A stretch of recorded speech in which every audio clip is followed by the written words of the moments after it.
Hello बच्चों आज हम शुरू करेंगे करंट इलेक्ट्रिसिटी। करंट इलेक्ट्रिसिटी की चैप्टर की अगर बात करें तो बहुत इंपॉर्टेंट चैप्टर है ये। जैसे पिछला चैप्टर आप इलेक्ट्रोस्टैट्स पढ़ के आए हैं, इसमें हर बात पे एक डेरिवेशन तैयार हो जाता था और बहुत सारे फॉर्मूले थे।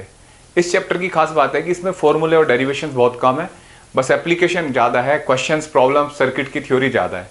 जैसे पिछली क्लास में भी आपको मैंने बताया था इलेक्ट्रोस्टैट्स में जब कैपेसिटर पढ़ा रहा था कि कैपेसिटर के जितने भी सर्किट के क्वेश्चन हैं हम अगले चैप्टर में करेंगे, यानी कि इस चैप्टर में।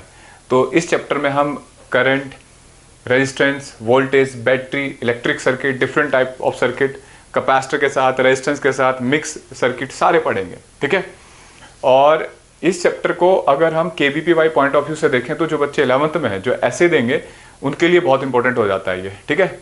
और बाकी सब एग्जाम के लिए तो इंपॉर्टेंट है, बोर्ड के लिए, आपके नीट के लिए, जेई, ओलंपियाड, आईआईटी जेई, जो भी एग्जाम है आपके, ठीक है। तो शुरू कर देते हैं। आज इंट्रोडक्शन क्लास है, बहुत सारे पैरामीटर, इलेक्ट्रिक करंट क्या होता है, उसकी माइक्रोस्कोपिक प्रॉपर्टी, उन सब के बारे में पढ़ेंगे, ठीक है। देखो इलेक्ट्रिक करंट, तो सबसे पहले एक वर्ड आता है बच्चों, जैसे चैप्टर शुरू हुआ, what is current, only current.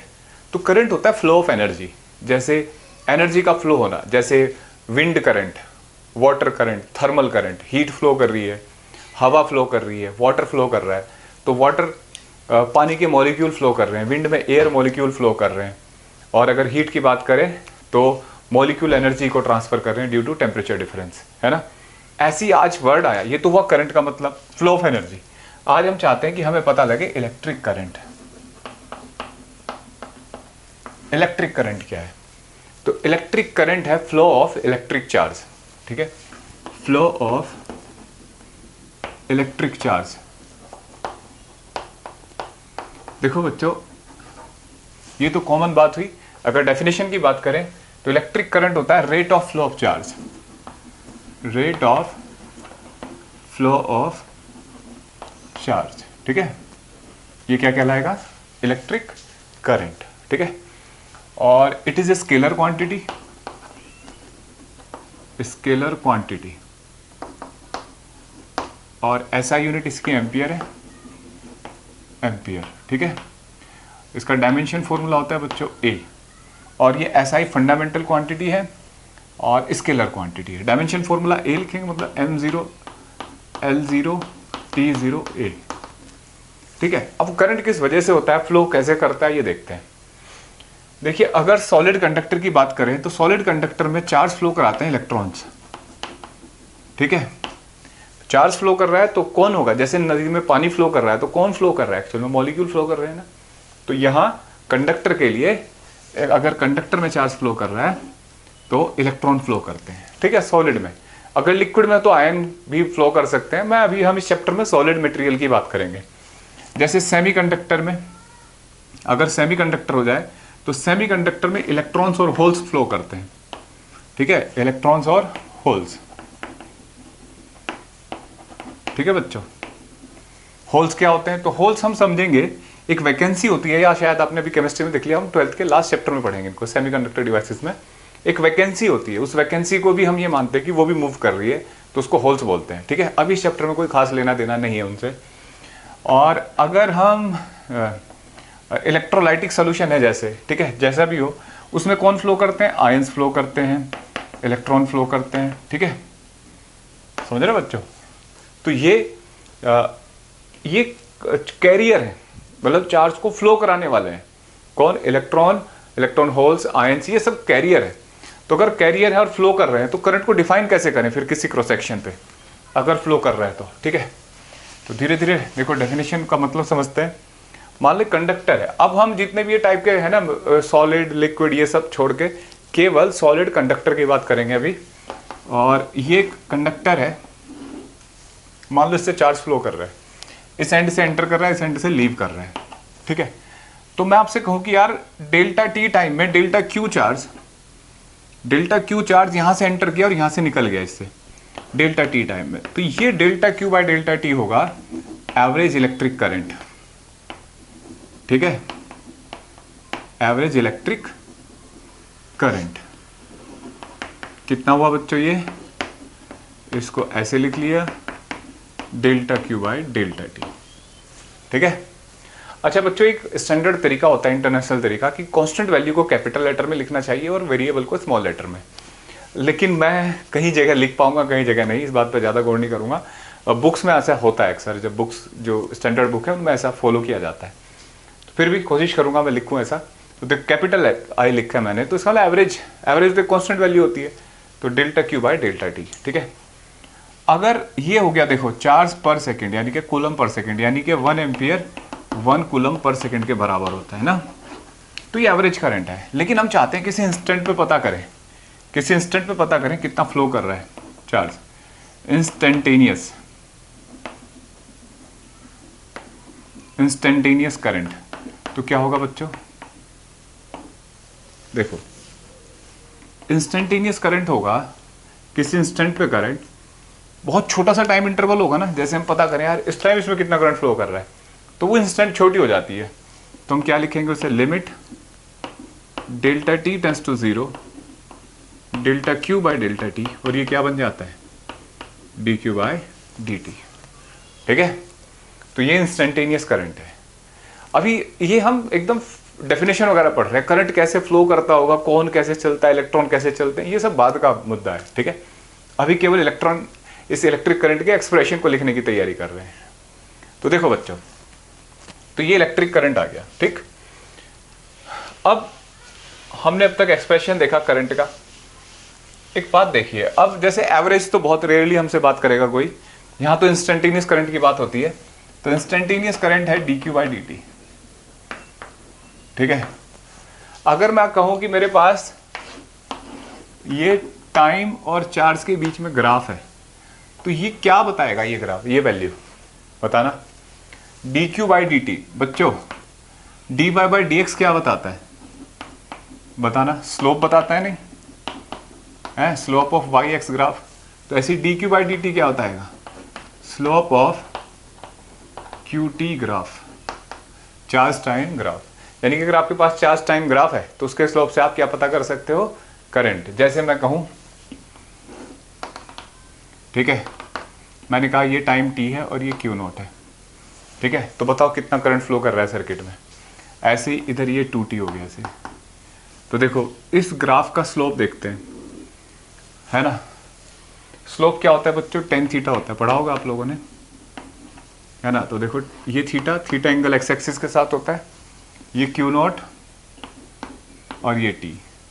तो आई कितना हो जाएगा बच्चा, tan theta Q not by T, ये करंट आ गया। ठीक है, कौन से इंटरवल में, अगर मैं इसे लिख लूँ ए, ये बी, ये सी, तो ए से बी इंटरवल में आया। ठीक है, अब मैं कहूँ इस इंटरवल में बताओ, तो देखो इस लाइन का स्लोप नेगेटिव है क्योंकि एंगल 90 से बड़ा है। ठीक है, तो मान लो ये थीटा है, तो ये कितना होगा, पाई माइनस थीटा। ठीक है, समझ रहे हो बच्चों, पाई माइनस थीटा। तो देखो ये हो जाएगा बी टू सी, स्लोप क्या लिखेंगे, 10 पाई माइनस थीटा, तो माइनस 10 थीटा और माइनस 10 थीटा। भाई स्लोप इसी एंगल से पता कराते आता है हमेशा, पॉजिटिव एक्स एक्सिस से एंगल लेते हैं, ये आपको 11 में पढ़ा दिया था मैंने। तो देखो 10, ये लेंथ कितनी है बच्चों, क्यू नॉट, और ये कितनी है लेंथ, ये टी, ये 2t, तो ये भी टी हो गया ना। तो ये करंट आ गया B to C, negative current. ठीक है, इसका मतलब नेगेटिव का क्या मतलब है सर, भाई स्केलर क्वांटिटी नेगेटिव हो सकती है, पॉजिटिव। नेगेटिव का यहाँ इसका मतलब होता है कि करंट वापस हो रहा है सर्किट में। ठीक है, तो चार्ज टाइम ग्राफ में जब स्लोप नेगेटिव हो जाता है तो करंट नेगेटिव, यानी कि उल्टी डायरेक्शन में फ्लो करना शुरू हो गया। अब देखो, अब अगर मान लो आपको एक्सप्रेशन दे दे चार्ज का और बोले कि बेटा करंट फाइंड करो, तो जैसे ऐसे लिखा हुआ है a t square plus o charge a t square plus b t plus c. ठीक है, हमसे पूछा जा रहा है फाइंड, दो पार्ट है इसके, dimension of A b and c. ठीक है, दूसरा पार्ट है find current at t equal to 0। ठीक है, तो देखो ये इंस्टेंटेनियस वैल्यू हुई ना, तो तो इंस्टेंटेनियस करंट पूछा है और क्या पूछा है, डायमेंशन ऑफ ए बी सी।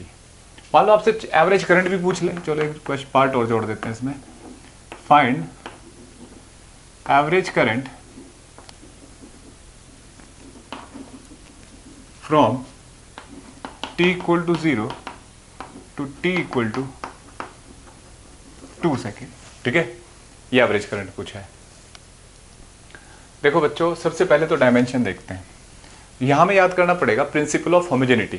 उसने हमें क्या बताया था कि जिन भी क्वांटिटी के बीच में प्लस माइनस एडिशन सब्ट्रैक्शन है, लेस देन और ग्रेटर देन, यानी कि जिन क्वांटिटी को आपने इक्वेट करा है उनके डायमेंशन सेम होते हैं। ठीक है, तो देखो Q AT², इसको इससे जोड़ा, इसको इससे जोड़ा और इसके इक्वल लिखा है। इन सबके डायमेंशन क्या होने चाहिए, यूनिट सेम। ये आपस में सेम हो या ना हो, इनकी यूनिट सेम होनी चाहिए। ठीक है, देखो बच्चों, मैं इन दो एक्सप्रेशन का इस्तेमाल कर लेता हूं। तो देखो Q का डायमेंशन फॉर्मूला क्या होगा, चार्ज का क्या होता है बच्चों, एम्पियर इंटू टाइम, है ना, ये A और इसका T²। तो A का कितना आ जाएगा, बोले एक बात फिर दोबारा मैं रिवाइज कर सकता हूँ। जैसे किसी भी दो क्वांटिटी के बीच में, जैसे यहाँ प्लस आ गया, तो इसका मतलब ये और ये की यूनिट बराबर होगी। जैसे मैं तुम्हें कहूँ कि बेटा 20 मीटर प्लस 10 किलोग्राम जोड़ना, जरा जोड़ सकते हैं 20 मीटर को 10 किलोग्राम में? नहीं, ये तभी जोड़ सकते हैं जब ये दोनों मीटर में हो या दोनों किलोग्राम में हो, एक यूनिट में हो। तो आपने इसको इससे जोड़ा है तो पक्का इसकी यूनिट इस पूरी के बराबर होगी। फिर इसको इसमें जोड़ा है तो इसकी पूरी की यूनिट बीटी के बराबर, और जो जोड़ के आएगा उनकी इंडिविजुअल यूनिट के बराबर होगी ना यूनिट, वो क्यू के बराबर होगी। ये बात हमने लिखी है यहाँ। ठीक है, अब देखो ए की यूनिट क्या हो जाएगी, T² कट के ये हो जाएगा AT-1। एक आ गया, फिर बी से कंपेयर कर लो, इन दो को कर लो यूज या ये कर लो, मर्जी आपकी।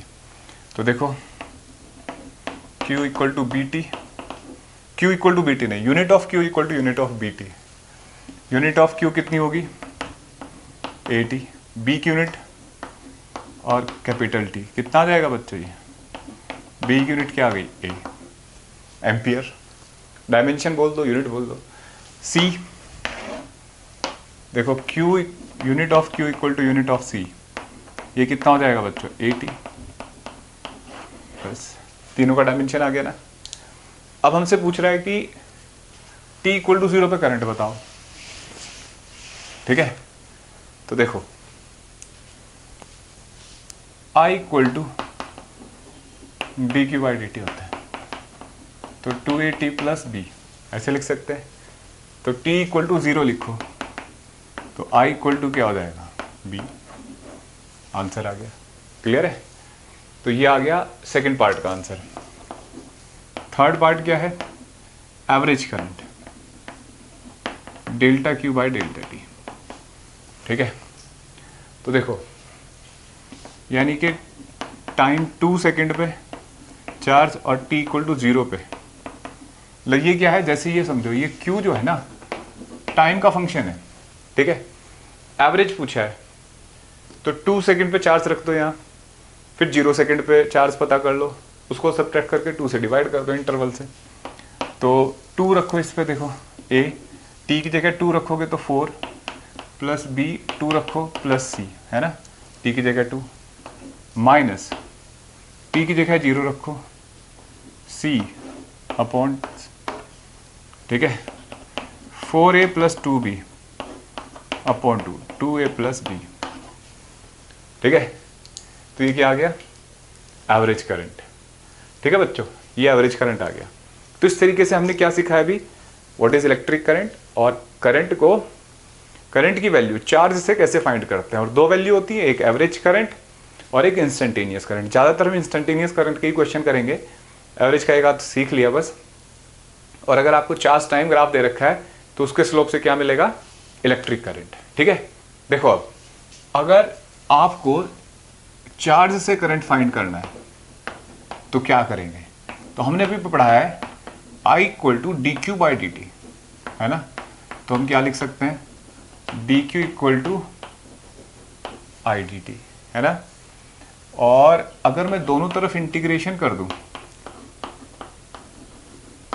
ठीक है, तो जैसे मान लो T नोट से लेके मान लो ये कंडक्टर है, ठीक है, इसमें चार्ज फ्लो कर रहा है और हमसे पूछा गया है कि 2 सेकंड से लेके 3 और 5 सेकंड तक कितना चार्ज फ्लो करा, ठीक है। तो टी नोट पे देखते हैं कितना चार्ज जा रहा है, ठीक है, तो वो हो गया क्यू नोट।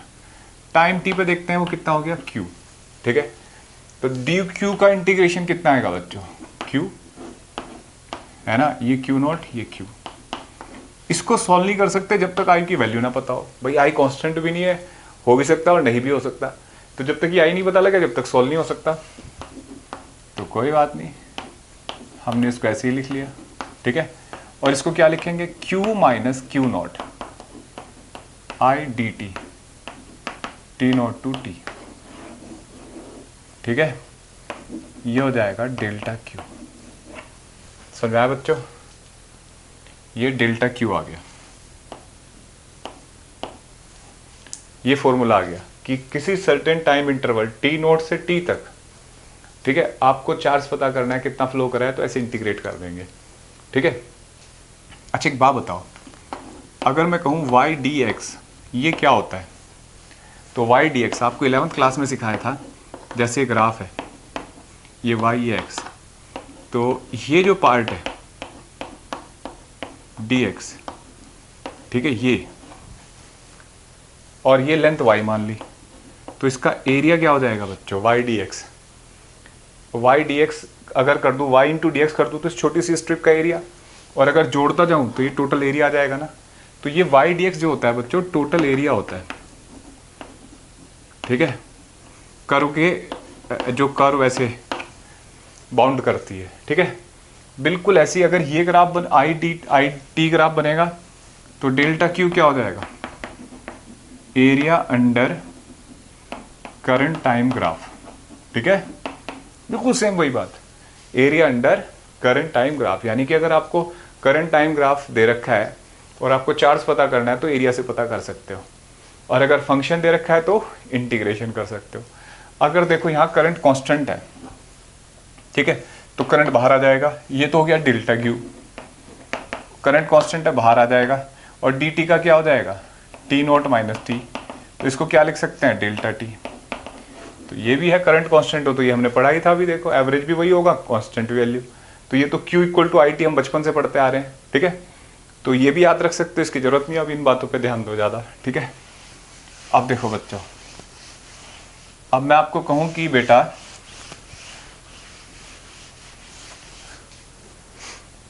अगर आपको स्पीड ज़्यादा लग रही है मेरे पढ़ाने की तो स्पीड कम करके देख लो, और स्लो लग रही है तो फास्ट करके देख सकते हो, ठीक है, जैसे आपको बेटर लगे। अब देखो, जैसे पहले मैं ग्राफ का क्वेश्चन देता हूं तुम्हें,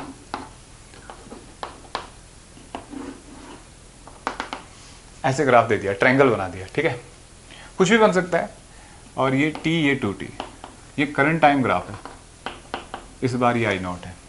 हमसे पूछा जा रहा है इस अगर कोई वायर से ऐसे कोई चार्ज करंट फ्लो कर रहा है तो कितना चार्ज फ्लो करेगा उससे। तो देखो delta Q equal to I D T, मानते हैं बच्चों, delta Q equal to I D T. अब देखो, ओ एरिया पता करना है ना, सीधे एरिया ऑफ दिस ट्रायंगल, ठीक है, हाफ ट्रायंगल का एरिया कितना है बच्चों, इसका बेस कितना है 2t, और हाइट कितनी है आई नोट, तो t इंटू आई नोट डायरेक्ट आ गया कितना चार्ज फ्लो करेगा, ठीक है, t इंटू आई नोट। समझ में आया बच्चों। दूसरा तरीका ये था कि इसका फंक्शन बना के इंटीग्रेट करते, तो कई दिन तक करते रहते हम, फायदा कुछ ना होता है ना, तो इस तरीके से कर लिया इसको। अब देखो नेक्स्ट पॉइंट है बच्चों, जैसे करंट दे रखा है 2t + 3 ampere per second, find the, मतलब किसी वायर से ये करंट जा रहा है, ठीक है, वो एम्पियर ही होगा, ठीक है, find the charge flow through the conductor, flow through conductor during 3 second. Initial 3 second, जब इनिशियल 3 सेकेंड बोला है तो फिर जरूरत नहीं है ना कि टी नॉट इक्वल टू कितना रहा होगा 0, तो आप डायरेक्ट 0 से 3 2t + 3t dt। उम्मीद करता हूँ आप ये सॉल्व कर सकते हैं इंटीग्रेशन। अगर आपको इंटीग्रेशन नहीं आता, आना चाहिए वैसे तो इंटीग्रेशन के लिए आप मैथमेटिकल टूल्स की वीडियो देखिए, तब इस क्वेश्चन को कर पाओगे। ठीक है, अब इंटीग्रेशन आपको आना चाहिए और डिफरेंशिएशन। 2t² / 2 0 से 3 3t 0 से 3। ठीक है बच्चों, सॉल्व कर लो। ठीक, तो इस तरीके से हमने ये करंट से चार्ज फाइंड करना सीख लिया। अच्छा, कई बार हमें ऐसा लगता है कि करंट स्केलर क्वांटिटी है लेकिन डायरेक्शन क्यों है सर, और डायरेक्शन है तो फिर ये वेक्टर हो जानी चाहिए। तो देखो, सबसे पहले तो स्केलर क्वांटिटी की डेफिनेशन को सही करो। ज़्यादातर बच्चों से गलत तरीके से समझते हैं। स्केलर क्वांटिटी वो क्वांटिटी हैं जिनके पास मैग्नीट्यूड होता है, डायरेक्शन नहीं, ऐसे बोलते हैं ना हम, तो ये डेफिनेशन गलत है। स्केलर क्वांटिटी वो क्वांटिटी हैं जिनके पास मैग्नीट्यूड भी हो सकता है और डायरेक्शन भी। तो अगर ऐसी क्वांटिटी जिनको समझने के लिए केवल मैग्नीट्यूड की जरूरत हो, डायरेक्शन की जरूरत ना हो, दैट आर कॉल्ड स्केलर। मतलब जो क्वांटिटी या those quantity which require only magnitude to explain them. ठीक है, तो डायरेक्शन की बात तो नहीं करी हमने, हो भी सकता है नहीं भी, लेकिन जरूरत नहीं है डायरेक्शन की। अब जैसे किसी आदमी को करंट लग गया, झटका लगा इलेक्ट्रिक शॉक का, तो हम ये सोचेंगे ना कि ये बड़ा शॉक लगा, इसके बाद छोटा, ये तो नहीं सोचेंगे करंट किधर से आ रहा था, इधर से जा रहा था, आ रहा था, तो डायरेक्शन मायने नहीं रखती। बिल्कुल ऐसे ही अब देखो, अगर स्कूल में लिखने को आ जाए कि why current is not a vector quantity, instead it have a direction, तो आप ये वहाँ लिखोगे because it do not follow vector addition. वहाँ ऐसे ही लिखना पड़ता है। जैसे देखो, मैं तुम्हें ऐसे डायग्राम दिखाऊंगा, ये करंट आ रहा है 10 एम्पियर, ठीक है, 4 एम्पियर इधर गया तो इधर जाता है 6 एम्पियर, 6 एम्पियर, तो टोटल हो गया कितना, 10 एम्पियर ही रह गया, जितना आया था उतना चला गया। भाई चार्ज एक कंजर्व क्वांटिटी है, तो जितना आएगा उतना ही जाएगा, है ना। अगर वेक्टर होता तो देखो, ये रिजल्टेंट 10 है, तो इन 4 का रिजल्टेंट आप वेक्टर सम से लेते, 4² + 6², वेक्टर हो गए ना। अगर वेक्टर मानो तो 90 डिग्री पे 2 वेक्टर हो, तो ऐसा तो नहीं आएगा ना, ये आएगा 16 + 36, कुछ और आएगा, है ना, √50 के आसपास, ये तो नहीं आएगा ना। ठीक है, 10 एम्पियर नहीं आएगा, तो इसका मतलब वेक्टर एडिशन को फॉलो नहीं कर रहा है करंट। ठीक है, ये बात ध्यान रखनी है। अब देखो बच्चों, करंट में सारी बातें हमने पता करा कि किसी वायर से कितना करंट फ्लो कर रहा है, लेकिन अगर वायर ठीक होता जाए, जैसे देखो ये ऐसे, इस पूरे से चार्ज फ्लो कर रहा है ऐसे, है ना, आपसे पूछा जाए बस भाई इतने क्रॉस सेक्शन में बताओ, इतने हिस्से में कितना करंट फ्लो कर रहा है, तो कैसे फाइंड करते हैं। तो इसके लिए हमने एक क्वांटिटी डेवलप करी जिसका नाम है करंट डेंसिटी। करंट डेंसिटी, ठीक है। देखो बच्चों, ये मजेदार बात है, इसका लिंक पिछले चैप्टर से भी और फ्लूइड मैकेनिक्स से भी है। जैसे ये कोई पाइप है, ठीक है, ऐसे क्रॉस सेक्शन का, या मैं ऐसे कर देता हूं, तो इसमें फ्लूइड फ्लो कर रहा है, फ्लूइड, तो कैसे, ऐसे लाइनें जाती है ना, स्ट्रीम लाइन, बताओ ऐसे जाती है ना स्ट्रीम लाइन, कट नहीं करती है, थोड़ा रफली बनना है मुझसे। तो मैं आपसे कहूं कि यार किसी पर्टिकुलर क्रॉस सेक्शन से कितनी स्ट्रीम लाइन फ्लो कर रही है, तो वो क्या बताती है, रेट ऑफ फ्लो, है ना। क्या होता था रेट ऑफ फ्लो, वॉल्यूम पर सेकेंड, डेल्टा क्यू वॉल्यूम को लिखते हैं उस चैप्टर में, ठीक है। आप डेल्टा वी लिख लो, चाहे वॉल्यूम पर सेकेंड। क्या लिखा जाता था, एरिया इंटू वेलोसिटी, है ना, और ये क्या होती थी, स्ट्रीम लाइन, ठीक। ये एरिया है और ये वेलोसिटी। अगर आप इसे वेक्टर फॉर्म में लिखना चाहो तो v.a भी लिख सकते हो, ठीक है। फिर अगर ये इलेक्ट्रिक फील्ड लाइन है, यहाँ पे देखते जाना बच्चों, देखो कितनी इंपॉर्टेंट बात पता लगेगी, ऐसे, ठीक है। और मैं यहाँ पता करूँ एक एरिया ऐसे मान लूँ कि यार इससे कितनी लाइनें पास हो रही है, तो that amount is called electric flux, बोलते हैं ना। और क्या लिखते थे उसको, phi = E.dA, या डेल्टा है, जो भी एरिया है, लिखते थे। तो ये देखो, ये amount of electric field line passes through this area है। भाई इसमें तो बहुत ज्यादा लाइन जा रही है, लेकिन इतने एरिया से कितनी जा रही है, बस तो दैट पार्ट, है ना। बिल्कुल ऐसे मैं कहूँ यार इतने एरिया से पता करनी है मुझे, तो कितना फ्लूइड फ्लो कर रहा है, तो इसका एरिया लिखेंगे आप ए डैश, और यहाँ पे जो वेलोसिटी है ना। बिल्कुल ऐसे ही आज हम करंट फ्लो पता कर रहे हैं, तो ये कंडक्टर है मान लो, ठीक है, ये कंडक्टर है, ठीक, ऐसे करंट जा रहा होगा इसमें भी, इलेक्ट्रॉन फ्लो कर रहे होंगे ऐसे, ठीक है। तो स्ट्रीम लाइन की तरह पाथ, स्ट्रेट लाइन जैसे भी चल रहे होंगे, करंट के लोग चल रहे होंगे, ठीक है। अब मैं यहाँ पे एक ऐसी करंट एरिया ले लूँ, ठीक है, ऐसे ऐसे टिल्ट एरिया भी ले सकते हैं यहाँ पे भी, कहीं पे भी, तो इसका एरिया वेक्टर ऐसे है। तो मैं चाहता हूं कि ये पता लगे इससे कितना करंट फ्लो कर रहा है, तो करंट होगा बच्चों I equal to j dot delta a. ये जे क्या आ गया सर, इसको जे वेक्टर बोलते हैं करंट डेंसिटी को, ठीक है। इस जे ने, जैसे यहां इस चैप्टर में वेलोसिटी वेक्टर था, ज्यादा वेलोसिटी ज्यादा फ्लो, ठीक है, ज्यादा इलेक्ट्रिक फील्ड ज्यादा फ्लक्स, इस चैप्टर में इलेक्ट्रिक फ्लक्स में यह है ज्यादा डेंसिटी, इसका मतलब ज्यादा करंट फ्लो करेगा किसी क्रॉस सेक्शन से, ठीक है।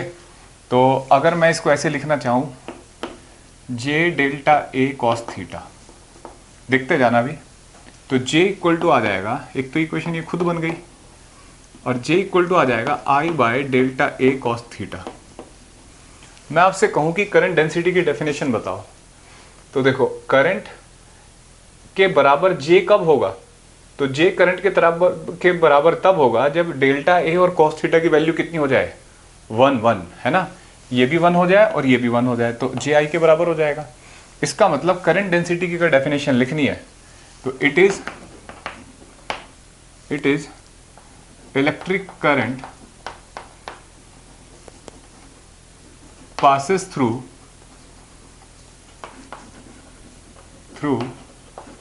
पर यूनिट एरिया, है ना। यूनिट एरिया से जो इलेक्ट्रिक करंट पास होगा that will be current density. तो देखो, अच्छा आई को क्या लिखते थे आप, delta Q by delta T ना, तो rate of flow of charge, कितना चार्ज फ्लो करेगा किसी एरिया से, वो ये क्वांटिटी बता रही है। कितना वॉल्यूम फ्लो करेगा किसी एरिया से, वो ये क्वांटिटी बता रही है। कितना इलेक्ट्रिक फील्ड फ्लो करेगा किसी एरिया से, वो ये क्वांटिटी बता रही है। बिल्कुल वही कंसेप्ट बन गया ना, ठीक है। आप ऐसे भी लगा सकते हैं साहब, जैसे ये एरिया इसमें पता करना है, इस एरिया में पता करना है, तो अब एक क्वांटिटी बन गई हमारे पास। लेकिन ध्यान देना ये वेक्टर क्वांटिटी है, ठीक है। करंट स्केलर है, लेकिन डेल्टा जे वेक्टर क्या है, करंट डेंसिटी, ठीक है। अच्छा देखो, अगर थीटा 0 हो जाए, थीटा 0 कैसे हो सकता है, जैसे ये एरिया ले लिया हमने, इसका एरिया वेक्टर कैसे होगा बच्चों, ऐसे, ठीक है। तो थीटा 0 हो जाएगा, तो देखो आई कितना हो जाएगा, जे डेल्टा, ओ ये नहीं, ये तो थीटा पाई बाई 2 है इसका, तो चलो पाई बाई 2 लिख लेंगे, एरिया वेक्टर ऐसे हो गया ना। तो कितना हो जाएगा, j delta a cos pi by 2, 0 आ जाएगा, ठीक है। थीटा अगर 0 हो जाए बच्चों, तो कॉस 0 कितना होता है 1, तो आई कितना हो जाएगा, जे डेल्टा ए, ठीक है, थर्ड, ठीक। ये 2 बहुत है। तो इस तरीके से करंट पता लग जाएगा किसी क्रॉस सेक्शन से। देख लो, J equal to I upon ए आ रहा है, करंट अपॉन एरिया, ठीक है। तो ये करंट डेंसिटी है, ठीक है। अगर वेरिएबल डेंसिटी हो जाए, जरूरी नहीं होता भाई ये कांस्टेंट हो, तो वेरिएबल डेंसिटी के केस में करंट से कैसे लिंक करेंगे इसको, देखो बच्चों, ये हो जाएगा integration J dot D A, ठीक है, वेरिएबल करंट डेंसिटी के टर्म में आप ऐसे लिख सकते हो इसको, ठीक है। अब मैं आपसे पूछूं कि जैसे ये, अब इसका वर्थ, मतलब इसका सिग्निफिकेंस क्या है जो हमने पढ़ रहे हैं, ये देखो, इससे किसी भी पर्टिकुलर एरिया से आपको पता लगेगा यार कितना इलेक्ट्रिक करंट फ्लो कर रहा है। जैसे मैं आपसे कहूँ कि यार इसमें ये करंट ऐसे जा रहा होगा, है ना, तुम स्ट्रीम लाइन की तरह सोचो, ऐसे जैसे फ्लूइड फ्लो करता था ना, ऐसे चार्ज भी तो ऐसे फ्लो करेगा, यहाँ से चार्ज चल रहा होगा, यहाँ पे और डेंस हो जाएगा। तो मुझे क्वेश्चन है, ये A1 क्रॉस सेक्शन है और ये A2, इलेक्ट्रिक करंट जा रहा है इसमें से, तो A1 बड़ा होगा या A2 है, A1 या A2, A1 बड़ा होगा ना, ये तो देख के ही पता लग रहा है।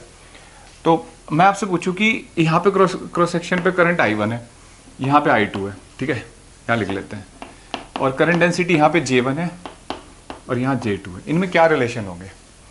तो जैसे ये ऑब्जेक्टिव क्वेश्चन मान लेते हैं, तो बताओ I1 equal to I2, J1 greater than J2, 4 option है, ठीक है। I1 is greater than I2, D I1 less than I2। बताओ बच्चों कौन से ऑप्शन सही है? 4 ऑप्शन है। देखो, इलेक्ट्रिक करंट है चार्ज एंटर करना किसी कंडक्टर से, जितना किसी कंडक्टर से चार्ज एंटर करता है दूसरे एंड से उतना बाहर जाएगा उतने ही टाइम में, तो चार्ज अपॉन टाइम यूनिफॉर्म रहता है, तो करंट दोनों क्रॉस सेक्शन से इक्वल होगा, यानी कि ये ऑप्शन सही है, ठीक है। ऐसा नहीं कि वहाँ करंट ज़्यादा होगा कम होगा, करंट तो जो एंटर कर गया ना, मतलब जैसे वेरिएबल क्रॉस सेक्शन का वायर ऐसे ऐसे, तो यहाँ से जो करंट जाएगा ना हर क्रॉस सेक्शन पे सेम रहेगा, क्लियर है। अब करंट डेंसिटी देखो, करंट होता है, करंट डेंसिटी होती है करंट अपॉन एरिया, तो करंट तो हर जगह सेम है, जहाँ एरिया ज़्यादा होगा वहाँ करंट डेंसिटी कम होगी, तो एरिया ज़्यादा कहाँ है? यहाँ, A1 बड़ा है, तो इसका मतलब यहाँ करंट डेंसिटी क्या है? कम। तो करंट डेंसिटी एट 2 ज़्यादा होगी, तो इनमें से कोई सा भी सही नहीं ऑप्शन है ना, सिंगल चॉइस है। तो अगर मैं यहाँ लिखना चाहूँ 2 सही केस, तो A तो आपने ये लिख लिया, B दूसरा ये लिख लो, J2 is greater then J1, ये कंसेप्ट की तरह याद कर लो, ठीक है। इस क्रॉस सेक्शन पे करंट डेंसिटी ज़्यादा होगी। वैसे सोचो अगर ये पानी होता, हमने वेलोसिटी को रिप्लेस किया है ना करंट डेंसिटी से फ्लूइड के रेस्पेक्ट में, तो अगर पानी यहाँ से जा रहा हो तो इस क्रॉस सेक्शन पे आके नैरो हो गया ये, तो स्पीड बढ़ जाएगी नहीं बढ़ जाएगी? तो इसका मतलब स्पीड यहाँ ज़्यादा हो जाएगी, क्लियर है। तो ये करंट डेंसिटी हमने पढ़ी है, ठीक है। स्पीड ज़्यादा हो जाएगी, इसका मतलब करंट डेंसिटी ज़्यादा हो जाएगी, ठीक। यहाँ डेंस है यहाँ। देखो बच्चों, अब आगे बढ़ने से पहले मैं 1-2 बातें और बताता हूँ करंट के बारे में। जैसे कोई इलेक्ट्रिक कंडक्टर है, चाहे वो सॉलिड स्टेट में है, लिक्विड स्टेट में है, या जो जैसा हो, गैसेस स्टेट में है, अगर उसमें 2 टाइप के चार्ज कैरियर हैं, जैसे पॉजिटिव चार्ज कैरियर और नेगेटिव चार्ज कैरियर, ठीक है।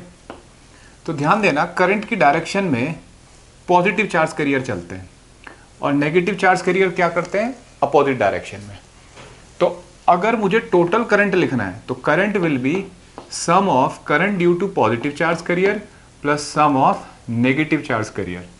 कुछ बच्चे क्या सोचते हैं कि यार पॉजिटिव आ रहा है नेगेटिव से कैंसिल हो जाएगा, ऐसा नहीं। करंट है फ्लो, डिस्टर्बेंस, तो डिस्टर्बेंस चाहे पॉजिटिव करे चाहे नेगेटिव करे, फ्लो माना जाएगा, तो दोनों का करंट सम कर देते हैं। जैसे इमेजिन करो एक ऐसी कोई गैसियस स्टेट में जिसमें इलेक्ट्रॉन भी फ्लो कर रहे हैं और होल्स भी, प्रोटॉन फ्लो कर रहे हैं, तो प्रोटॉन और करंट का, इलेक्ट्रॉन का, दोनों का करंट ऐड होगा। जैसे कोई क्रिस्टल है, क्रिस्टल में आयन, पॉजिटिव आयन भी चल रहे हैं नेगेटिव भी, तो दोनों अपोजिट में चलेंगे, तो दोनों का करंट ऐड हो जाएगा, टोटल करंट तब आएगा, ठीक है। सब्ट्रैक्ट मत कर देना, ये टोटल करंट है।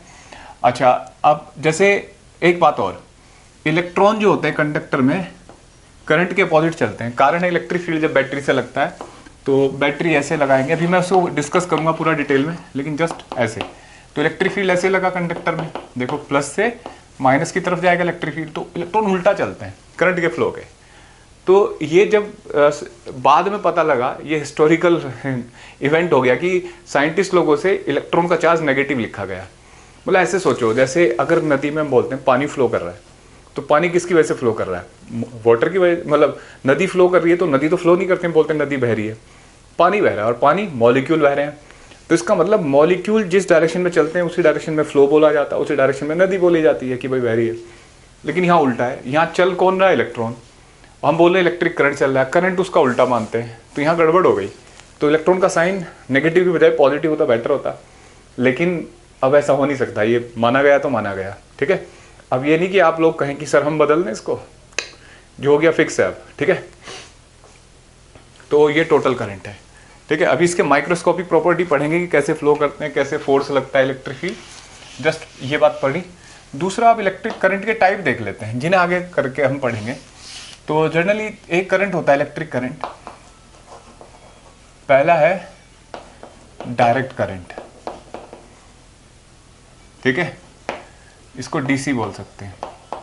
देखो बच्चों, डायरेक्ट करंट होता है एक ऐसा करंट जिसका मैग्नीट्यूड और डायरेक्शन दोनों कांस्टेंट रहे, ना बदले वक्त के साथ, ना तो मैग्नीट्यूड बदले ना डायरेक्शन, ठीक है। मतलब मैं यहाँ एक टेबल बना देता हूँ, मैग्नीट्यूड और डायरेक्शन, ठीक है, और डीसी लिखा मैंने, तो नो चेंज, नो चेंज, ठीक है, मतलब नो चेंज, नो का मतलब नो चेंज, ठीक है। दूसरा करंट होता है बच्चों, अब ये कैसे फ्लो करता है किस वजह से, तो बाद में टाइप देख रहे हैं। दूसरा होता है ट्रांजिएंट करंट, ट्रांजिएंट करंट, ये होता है टीसी। टीसी में बच्चों देखो ट्रांजिएंट करंट ऐसा होता है, ऐसे देखो, इसका मैग्नीट्यूड वक्त के साथ कम होता जा रहा है ना, बढ़ भी सकता है, ऐसा भी हो सकता है, लेकिन जो भी होगा फिक्स्ड होगा, ठीक है, सॉरी जो भी होगा बदलेगा, मतलब मैग्नीट्यूड बढ़ भी सकता है घट भी सकता है, लेकिन डायरेक्शन एक ही होगी। मतलब सर्किट में जैसे इस तरीके से जा रहा है तो इसी डायरेक्शन में जाएगा हमेशा, बस क्वांटिटी कम ज़्यादा हो सकती है उसका मैग्नीट्यूड, तो मैग्नीट्यूड चेंज और डायरेक्शन नो चेंज, ठीक है बच्चों। तीसरा करंट होता है, इनके कॉज कारण क्या है, ऐसा क्यों हुआ, ये सब आगे की बातें हैं, ध्यान रखना। तीसरा होता है ऑल्टरनेटिंग करंट, ऑल्टरनेटिंग करंट, ठीक है, एसी। देखो ऑल्टरनेटिंग करंट में बच्चों मैग्नीट्यूड चेंज होता है और डायरेक्शन चेंज होती है। सर ये कैसा करंट है, मतलब ये ऐसा कुछ है करंट टाइम के साथ ऐसे, देखो यहाँ इस हिस्से में पॉजिटिव है, फिर नेगेटिव, फिर पॉजिटिव, फिर नेगेटिव, और मैग्नीट्यूड बढ़ भी रहा है, फिर घट रहा है, फिर बढ़ रहा है, फिर घट रहा है, इस तरीके से। ये सर्किट में मान लो ये रेजिस्टेंस लगाया आपने, एग्जांपल बता रहा हूँ, ये यहाँ सोर्स लगा दिया, AC source, alternating current source, तो पहले तो ऐसे घूमेगा, ठीक है, और फिर अगले साइकिल में जैसे ये हिस्सा होगा इसमें ऐसे जाएगा, लेकिन डायरेक्शन बदलता रहता है। हमारे घर में जो इलेक्ट्रिक करंट आता है, जो सप्लाई आती है, वो भी ऑल्टरनेटिंग करंट है, वो भी अपनी डायरेक्शन बदलती रहती है। 1 सेकंड में 50 बार वो अपनी डायरेक्शन बदलती है, 50 टाइम्स, इसलिए हमें पता नहीं लगता, ठीक है। 1 सेकंड में कोई चीज़ इतनी बार हो तो नहीं पता लग सकता, तो घर में ऑल्टरनेटिंग करंट आता है, ठीक है। तो अब हम चैप्टर को आगे बढ़ाते हैं बच्चों। अब तक हमने बेसिक करंट की डेफिनेशन, है ना, और छोटी छोटी क्वांटिटी, करंट डेंसिटी और ये सब बातें सीख ली। देखो बच्चों, अब हम करंट का एक्चुअल कैसे फ्लो करता है ये देखने जा रहे हैं। बहुत इंटरेस्टिंग पार्ट है और इसका कंसेप्ट है बहुत ज़्यादा इसमें। तो देखो, माइक्रोस्कोपिक व्यू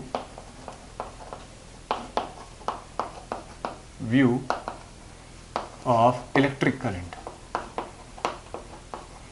बच्चों बिल्कुल एकदम कंसेप्ट अपना क्रिस्टल क्लियर रखना है, ठीक है।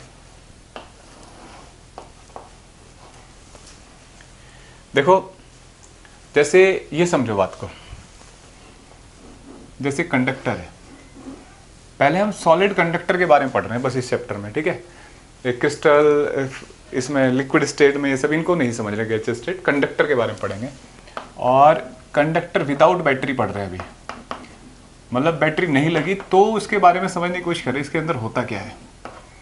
देखो बच्चों, कंडक्टिंग मटेरियल यानी कि मेटल, ठीक है, इसमें 2 तरीके के इलेक्ट्रॉन होते हैं, एक बाउंड होते हैं, एक होते हैं फ्री, एटम से फ्री होते हैं, बहुत हल्के फुल्के बॉन्ड बना रखे होते हैं, कोवलेंट बॉन्ड, तो थर्मल एनर्जी जो सराउंडिंग के उससे वो टूट जाते हैं या ऑलरेडी टूटे रहते हैं, ठीक है, नॉर्मल टेम्परेचर पे भी, तो फ्री रहते हैं। वो फ्री इलेक्ट्रॉन रैंडम मोशन करते रहते हैं, ऐसे जिगजैग मोशन, ठीक है, ऐसे, इसको ब्राउनियन मोशन भी बोलते हैं। तो ये ऐसे इधर उधर चल रहे हैं, ठीक है, रैंडम मोशन कर रहे हैं, इधर गया, इससे टकराया, किससे टकराया सर, ये टकराते हैं एटम से, लैटिस से, जैसे दीवारों से, एटम को दीवार मान लो, टकराया, फिर वापस, फिर इधर, रैंडम मोशन करते रहते हैं। रैंडम मोशन करने का सोर्स क्या है, एनर्जी कहाँ से आती है, वो हमारी जो थर्मल एनर्जी है सराउंडिंग की, दैट इज 1/kT, के बोल्ट्जमैन कांस्टेंट, ठीक है। तो ये एनर्जी है जो 1/3 नहीं 1/2, 1 डायमेंशन में, 3 डायमेंशन में चल रहा है तो 3/2 kT, ये वो थर्मल एनर्जी है जिससे ये चलते रहते हैं। बिल्कुल ध्यान से 11th क्लास में जाओ और सोचो, 11th क्लास में हमने पढ़ा था गैसियस मॉलिक्यूल जो चलते हैं बर्तन के अंदर, कंटेनर के अंदर, वो दीवारों से टकराते रहते हैं ऐसे, उनको थर्मल एनर्जी से तो चलते हैं, वो ये भी थर्मल एनर्जी से चल रहे हैं, ठीक है। तो ये सोर्स कभी कम नहीं पहुंच सकता भाई, टेम्परेचर आपके रूम का कांस्टेंट है तो लगातार उन्हें एनर्जी मिल रही है, टक्कर करके वो एनर्जी लॉस करते हैं, फिर मिल जाती है थर्मल एनर्जी, फिर चलते हैं, बोला ऐसे नहीं कि टक्कर करते करते करते रुक जाए, सेटल डाउन नहीं हो सकते ये, ठीक है। तो ये रैंडम मोशन कर रहे हैं, ठीक है, जिगजैग मोशन कर रहे हैं। तो देखो इस चीज को लिख लेते हैं, विदाउट बैटरी जिगजैग मोशन है, ठीक है। और सोर्स कौन है एनर्जी का, बताओ बच्चों, एनर्जी सोर्स कौन है, थर्मल एनर्जी ऑफ सराउंडिंग, है ना, ऑफ सराउंडिंग। और एक और बात बताओ, सराउंडिंग स्पेलिंग साफ साफ लिखना पड़ेगा। अच्छा, ये तीसरा स्ट्रेट पाथ है, straight path between two collision, ठीक है, between two collision, between two consecutive collision, ठीक है। टू कंसेक्यूटिव कोलिजन के बीच में सीधा रास्ता फॉलो करते हैं, क्योंकि फोर्स ही नहीं लग रहा, कोई फ्री है ये बिल्कुल गैसियस मॉलिक्यूल की तरह है कि बाहर से कोई फोर्स नहीं लग रहा है, लगभग नेग्लिजिबल है, ठीक है। फोर्थ, अगर मैं आपसे पूछूं कि एवरेज वेलोसिटी कितनी है इनकी, एवरेज वेलोसिटी, तो क्या बोलोगे, 0। जितने भी मॉलिक्यूल हैं उनकी नेट एवरेज वेलोसिटी इस कंडक्टर के अंदर 0 है। जैसे ऐसे सोचो, अगर मैं एक कंटेनर है, गैस का सिलेंडर है, उसमें मॉलिक्यूल सब भाग रहे हैं, इधर उधर भाग रहे हैं, वो रखा हुआ है, तो कहीं जा रहा होता है, वो किचन में ही रहता है ना, रसोई में रहता है, खिसक तो नहीं जाता है, थोड़े देर में खींच के ला रहे हैं उसको वापस, वहीं रहता है। तो बिल्कुल ऐसे ही इस कंटेनर के अंदर जितने फ्री इलेक्ट्रॉन इधर उधर भाग रहे हैं, तो एक दिन क्या होगा बच्चों, मतलब अगर मैं इस कंटेनर, जैसे मान लो मेटल का है, इसमें इलेक्ट्रॉन भाग रहे हैं, जा तो कहीं नहीं रहे ना, यहीं है, क्यों, क्योंकि रैंडम है, एक इधर जा रहा है, एक इधर जा रहा है, एक इधर, तो नेट एवरेज वेलोसिटी क्या आ जाएगी, 0, ठीक है। तो जब बैटरी नहीं लगी होती कंडक्टर से, तो नेट एवरेज वेलोसिटी 0 होती है, और सब रैंडम मोशन कर रहे होते हैं, ठीक है। समझ में आ गया बच्चों। अब देखो, तो करंट फ्लो करने का तो कोई चांस ही नहीं है, इसमें कोई करंट फ्लो नहीं हो रहा है, ठीक है। अगर मैं यहाँ एक क्रॉस सेक्शन बनाऊँ, तो जितने इलेक्ट्रॉन इधर से इधर जा रहे हैं, उतने इलेक्ट्रॉन इधर से इधर आ रहे हैं, ठीक है। किसी भी क्रॉस सेक्शन को नेट एवरेज क्रॉस जो कर रहे हैं इलेक्ट्रॉन 0 है, लेफ्ट में जाने वाले राइट के बराबर होंगे। यहाँ कुछ छोटी छोटी प्रॉपर्टी देख देते हैं हम, कैरेक्टरिस्टिक, जैसे n होता है number of free electrons per unit volume, बहुत इंपॉर्टेंट क्वांटिटी है ये, इस चैप्टर में बहुत काम आएगी। पर यूनिट वॉल्यूम है, ध्यान रखना, नंबर ऑफ फ्री इलेक्ट्रॉन मत मान लेना इसको, बहुत ज़्यादा बच्चे गलती करते हैं। Number of free electrons per unit volume. और क्या लिख सकते हैं हम इसे, कैरियर कॉन्सेंट्रेशन, ठीक है। और क्या लिख सकते हैं, free electron density, free electrons density, ठीक है बच्चों। मतलब ये समझ जाना कि ये number of free electron per unit volume है, तो इसकी यूनिट क्या होगी, पर मीटर क्यूब, है ना। इसके बाद एक और नेक्स्ट है, अच्छा इसका ऑर्डर क्या होता है, पता कितने फ्री इलेक्ट्रॉन लगभग होते हैं, 10 की पावर 28 पर मीटर क्यूब, लगभग। देखो कितना बड़ा नंबर है, 10 की पावर 28 पर मीटर क्यूब, इतने इलेक्ट्रॉन 1 मीटर क्यूब में होते हैं। क्लियर है। यहां वर्ड होता है relaxation time, relaxation time, relaxation time ही होता है बच्चों। जैसे इलेक्ट्रॉन टकरा रहे हैं लगातार, इससे टकराया, फिर इससे टकराया, फिर इससे, तो और ऐसे एक साथ बहुत सारे इलेक्ट्रॉन टकरा रहे होंगे, मान लो 1 मीटर क्यूब में इतने फ्री इलेक्ट्रॉन है, तो टकरा रहे होंगे। तो जरूरी नहीं है कि सबका टाइम इंटरवल इक्वल हो, ठीक है। कोई जल्दी टकरा गया होगा इस लैटिस से, कोई देर में टकराया होगा, तो उनका जो एवरेज टाइम है, average time interval of free electrons between two consecutive collision, ठीक है। क्या बोलते हैं बच्चों इसको, रिलैक्सेशन टाइम, ठीक है। और ये फिक्स है, मतलब ये किन किन बातों पे डिपेंड करता है, नेचर ऑफ मटेरियल, ठीक है, नेचर ऑफ मटेरियल, कोई कंडक्टर है उसके मटेरियल के नेचर पे डिपेंड करेगा, ठीक है। मतलब डिपेंड इस बात पे नहीं करता कि ज्योमेट्री कैसी है, जैसे ये मैं इसे तोड़ दूं अगर, तो इसकी ज्योमेट्री चेंज हो जाएगी, लेकिन जो रिलैक्सेशन टाइम होगा अगर मेटल है ये, तो सेम रहेगा। दूसरा, ये अगर मैं सोचो टेम्परेचर बढ़ा दूँ तो टेम्परेचर बढ़ने से स्पीड बढ़ेगी, ठीक है, स्पीड बढ़ने से काइनेटिक एनर्जी बढ़ेगी। तो यहाँ से मान लो इस जगह से इस जगह तक जाना है तो तेजी से जाएगा ना, तो जल्दी टकराएगा, यानी कि रिलैक्सेशन टाइम कम हो जाएगा। तो टेम्परेचर बढ़ाने से रिलैक्सेशन टाइम कम होता है। क्यों? क्योंकि काइनेटिक एनर्जी, ठीक है, kinetic energy of free electron is directly proportional to temperature है, ठीक है। तो इन दो बातों पे डिपेंड करता है, नेचर ऑफ मटेरियल पे और टेम्परेचर पे, और किसी पैरामीटर पे डिपेंड नहीं करता ये, ठीक है। कोई सिग्निफिकेंट चेंज नहीं आता। अभी हम पढ़ेंगे कुछ फैक्टर हैं जो बहुत हल्का सा इसको डिस्टर्ब कर सकते हैं, लेकिन वो सिग्निफिकेंट चेंज नहीं है, बड़ा चेंज नहीं है, इसके ऑर्डर को चेंज नहीं कर सकता। इसलिए हम यही मानते हैं केवल दो क्वांटिटी हैं जो अफेक्ट करती है, नेचर, कौन सा मटेरियल है, उसका स्ट्रक्चर कैसा है, ज्योमेट्री नहीं, उसके अंदर क्या हो रखा है, कैसे लैटिस है, क्या है, और दूसरा टेम्परेचर, ठीक है। जैसे कॉपर में अलग होगा, ये मटेरियल का नाम है कॉपर, सिल्वर में अलग होगा, कार्बन कोई और मेटल जैसे आयरन में अलग होगा, ठीक है। तो ये रिलैक्सेशन टाइम है, ठीक है। मीन फ्री पाथ भी एक वर्ड होता है, मीन फ्री पाथ जो 11th पढ़ के आए, average distance between two consecutive collagen, उसे मीन फ्री पाथ बोलते हैं बच्चों, ठीक है। तो ये था कि विदाउट बैटरी कोई करंट फ्लो नहीं किया, और हमने बहुत सारी क्वांटिटी देखी क्या क्या हो सकती है, क्या चीज़ें हमें पढ़नी है, क्या चीज़ समझनी है। कोई करंट फ्लो नहीं करा, एवरेज वेलोसिटी जीरो है, जिगजैग मोशन है, ब्राउनियन मोशन कह सकते हो, और थर्मल एनर्जी ऑफ सराउंडिंग से वो सोर्स है जिससे वो चल रहे हैं, ठीक है। रिलैक्सेशन टाइम और मीन फ्री पाथ हमने समझा, और वो किन किन बातों पे डिपेंड करता है। अब देखो बच्चों, अब अगर कंडक्टर के अक्रॉस बैटरी लगा दी जाए तब कैसे करंट फ्लो करेगा, ठीक है। तो conductor in presence of battery, देखो जैसे ये कंडक्टर है, ठीक है, और अभी इलेक्ट्रॉन अगर बैटरी लगाने से पहले ऐसे फ्लो कर रहे थे, मान लो कोई इलेक्ट्रॉन ऐसे, ठीक है, और अब हमने बैटरी लगा दी, ठीक है बच्चों। बैटरी का एक पोटेंशियल डिफरेंस होता है V, जैसे इसके क्रॉस लगाई तो क्या होता है बच्चों, स्पीड ऑफ लाइट से इसके अंदर इलेक्ट्रिक फील्ड सेटल हो जाता, मतलब सेटअप आ जाता है, मतलब इलेक्ट्रिक फील्ड डेवलप हो जाता है, सही वर्ड तो यही होगा। जैसे ये E ऐसे, ठीक है, ये इलेक्ट्रिक फील्ड डेवलप हो गया। अब सोचो इस पूरे कंडक्टर के अंदर इलेक्ट्रिक फील्ड है जो पॉजिटिव से नेगेटिव की तरफ जा रहा होगा। अभी मैंने स्ट्रेट कंडक्टर लिया, उस अगर बेंट वायर हो तो क्या होता है तब पता लगेगा।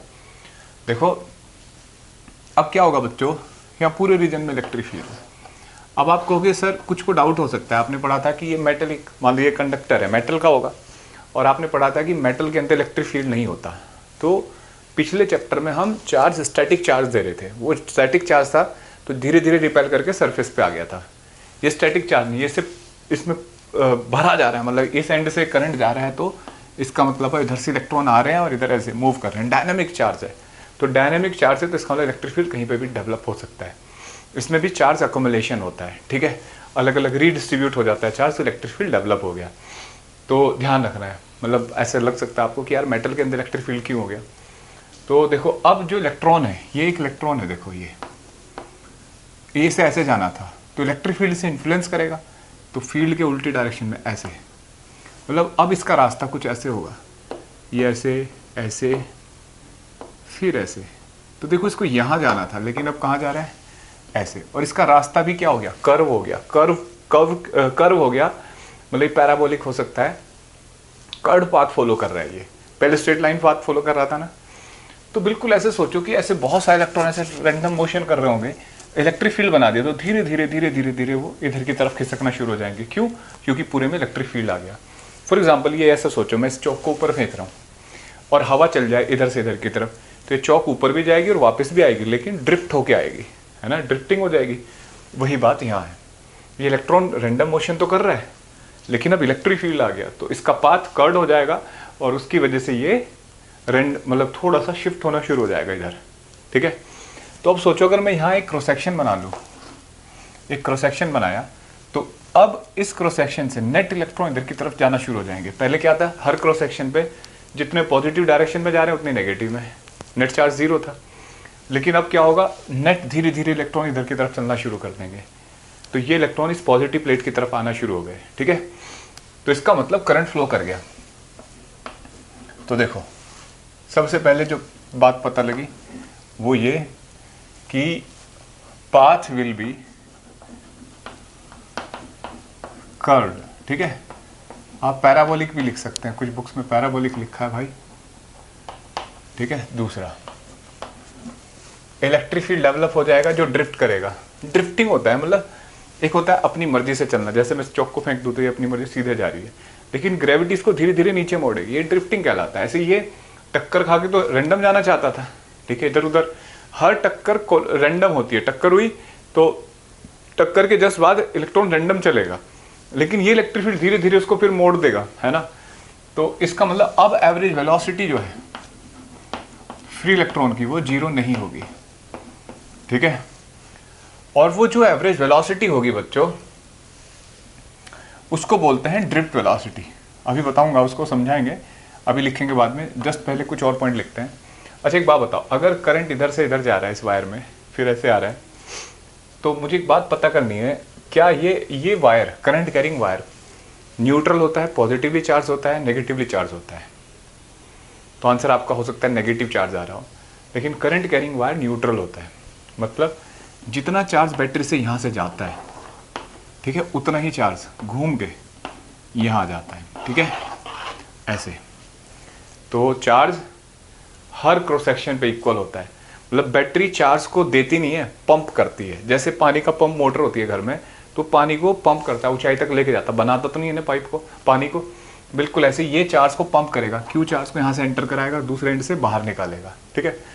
तो बैटरी का काम है चार्ज को पंप करना, यानी कि करंट कैरिंग वायर न्यूट्रल होता है, ठीक है, न्यूट्रल होता है। समझ में आई बात? तो अगर मैं एक काम करूँ, मैं जैसे मुझे क्वेश्चन मिला यहीं पे ही, आप गोस थ्योरम पढ़ के आए, उसको चेक करते हैं। ये कंडक्टर है, ठीक है, कंडक्टर में करंट जा रहा है ऐसे। मैं यहाँ एक गॉसियन सरफेस बनाऊँ और आपसे पूछूं कि बताओ कितना फ्लक्स पास हो रहा होगा इससे। तो देखो बच्चों, गॉस थ्योरम से क्या पढ़ा है, चार्ज इनसाइड अपॉन 0, ठीक है। तो बताओ ये न्यूट्रल है जब करंट कैरिंग वायर, तो टोटल चार्ज 0 अपॉन एप्सिलॉन 0, तो फ्लक्स कितना हो गया 0। तो current carrying wire follow Gauss theorem, ठीक है, गॉस थ्योरम फॉलो करता है, गॉस लॉ फॉलो हो रहा है यहाँ पे। मतलब टोटल, अब वैसे भी देख लो जितनी लाइनें यहाँ से जा रही होंगी उतनी बाहर निकलेंगी, ऐसे समझ सकते हो। या समझ सकते हो कि कहीं भी हर क्रॉस सेक्शन पे नेट करंट, नेट चार्ज 0 होगा, ठीक है। तो ध्यान रखनी है बात। अब देखो, अच्छा फिर क्वेश्चन है एक, यहाँ पे 2-3 क्वेश्चन तैयार हो जाते हैं। अगर बेंट वायर हुआ तो मान लो जैसे ऐसे, तो ऐसे वायर में तो क्या होता है बच्चों, ऐसे ये इस तरीके से फ्लो की डायरेक्शन बताते हैं हम। लेकिन अगर मैं यहाँ पे ऐसे ऐसे वायर बना दूँ, मतलब कंडक्टर ऐसा है, उसकी शेप ऐसी है बच्चों, ठीक है। तो और मैं फिर बैटरी लगाऊँ यहाँ पे, इमेजिन करो, ठीक है। अब क्वेश्चन है कि सर इलेक्ट्रिक फील्ड ऐसे क्यों मुड़ेगा, इलेक्ट्रिक फील्ड तो सीधा चलेगा, या सीधा पॉजिटिव से नेगेटिव। एक्चुअल में क्या होता है, जैसे ही आप ऑन करते हो तो इसका जो चार्ज है, इसके अंदर जो फ्री इलेक्ट्रॉन है वो अकुमुलेशन लेते हैं, जैसे पॉजिटिव है नेगेटिव है, तो यहाँ जो कॉर्नर है यहाँ पे चार्ज अकुमुलेट हो जाता है, और वो इस तरीके से जो यहाँ चल रहा है ना, ये स्ट्रीम लाइन इलेक्ट्रॉन का फ्लो है, यहाँ से इलेक्ट्रिक फील्ड जनरेट करते हैं कि उसको बेंट कर देते हैं, मोड़ देते हैं उसको। मतलब यहाँ चार्ज अकुमुलेट होगा, चार्ज होगा तो इलेक्ट्रिक फील्ड डेवलप हो जाएगा। इलेक्ट्रिक फील्ड डेवलप होकर क्या होगा, वो इस तरीके से इलेक्ट्रिक फील्ड डेवलप होगा कि आने वाले इलेक्ट्रॉन को मोड़ देगा, मतलब उसके मोमेंटम को चेंज कर देगा। ऐसे यहाँ पे अकुमुलेट हो सकता है, प्लस माइनस माइनस कुछ भी, तो वो ये एक रैंडम प्रोसेस है, ठीक है, सेल्फ जनरेटेड प्रोसेस बोलते हैं इसको, कि उसकी वजह से क्या होता है, यहाँ इलेक्ट्रिक फील्ड चार्ज अकुमुलेट हो जाता है, बनता नहीं है या एक्स्ट्रा नहीं आता, इसी के अंदर का चार्ज रिडिस्ट्रीब्यूट हो जाता है, और जिसकी वजह से ये इलेक्ट्रिक फील्ड डेवलप करके इसको मोड़ता रहता है, ठीक है, मोमेंटम चेंज करता रहता है। तो याद रखनी है बात, ये कोई पूछी भी जा सकती है आपसे, ठीक है। तो जो बेंट होते हैं वहाँ पे किसी भी वायर के अंदर, कंडक्टर के अंदर, उस जगह चार्ज अकुमुलेट होके क्या करता है बच्चों, इलेक्ट्रिक फील्ड डेवलप कर देता है, ठीक है। वो बहुत फास्ट होता है और सेल्फ जनरेट होता है ये। अब ये बातें हमें पता लग गई। अब हम ये देखना चाह रहे हैं कि यार ये जो इलेक्ट्रॉन है, ये पूरा झुंड है, ये धीरे धीरे धीरे धीरे धीरे धीरे धीरे इसकी तरफ चलेगा, इसका मतलब तो वो किस वेलोसिटी से चलेगा, तो कोई एक एवरेज वेलोसिटी हो, क्योंकि ये तो रैंडम है, कोई इधर चल रहा होगा कोई इधर, एवरेज कितनी वेलोसिटी चल रहा होगा, उस एवरेज वेलोसिटी का नाम होता है ड्रिफ्ट वेलोसिटी, ठीक है। अब उसको फाइंड करेंगे और मुझे लगता है कि आपने सारी बातें सीख ली अब करंट कैसे फ्लो करता है किसी वायर के अंदर, है ना, कंडक्टिंग वायर के अंदर। तो देखो, तो अब हम लिखने जा रहे हैं ड्रिफ्ट वेलोसिटी, और उसको फाइंड करेंगे। बहुत इंपॉर्टेंट कंसेप्ट है ये, drift velocity.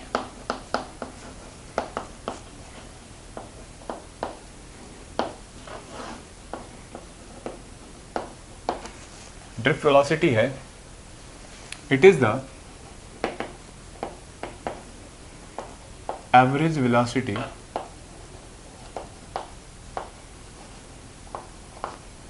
of all free electrons by which they drifted towards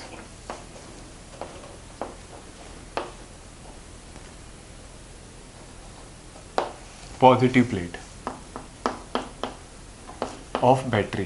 ठीक है, तो याद रखेंगे definition, positive plate of battery. ठीक है, देखो फिर वही डायग्राम बना लेते हैं। जैसे ये हमने यहाँ कंडक्टर बना लिया, ये बैटरी है।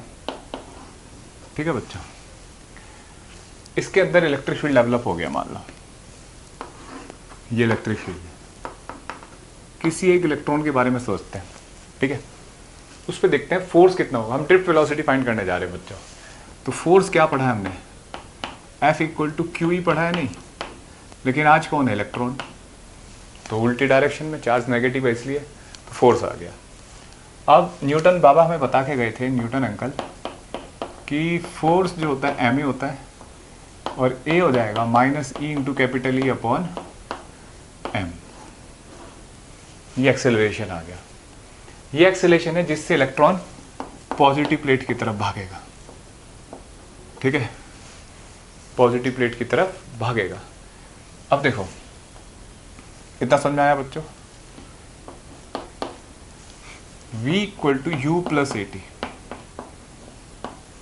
ठीक है, देखो मैं क्या करने जा रहा हूं, जैसे ध्यान से सुनना। यहां इलेक्ट्रॉन ने टक्कर करी किसी चीज से, किसी लैटिस से, और वो कहीं भी जाना चाह रहा था, मान लो रेंडमली इधर जाना चाह रहा था, और यहां गली टक्कर होगी इसकी। थोड़ा डायग्राम, यहां से चला, टक्कर हुई और वो ऐसे चला। ठीक है, v1 वेलोसिटी से यहां पहुंचा, ये ड्रिफ्ट होते होते। अब यहां टक्कर करने जा रहा है, लेकिन सॉरी इधर चला था ये u1 से, टक्कर के जस्ट बाद अब v1 हो गई, इलेक्ट्रॉन ड्रिफ्ट कर गया थोड़ा, और अगली टक्कर होने जा रही है। तो देखो, मान लो मैं लिखने जा रहा हूं, देखो पहले एक बात समझो, दोबारा बताता हूं।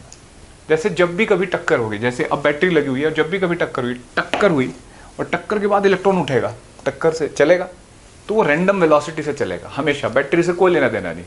लेकिन जैसे ही चलेगा उसके बाद तो इलेक्ट्रिक फील्ड तो है ना वहाँ, फिर इलेक्ट्रिक फील्ड अपना काम करके उसको ड्रिफ्ट करता है। जैसे मान लो ये बोर्ड है, यहाँ ग्रेविटी है, मैं इस चौक को पटकूँ इस बोर्ड पे, तो ऐसे चल के ये ऐसे जाने की कोशिश करेगी। अगर मैं इधर से हिट करता हूँ तो ऐसे जाएगी, लेकिन इसके जाने की डायरेक्शन तो टक्कर डिसाइड करेगी, उधर भेजेगी, लेकिन फिर ये ग्रेविटी की वजह से मुड़ते मुड़ते मुड़ते इधर जाएगी, है ना। तो ये हुई ड्रिफ्टिंग।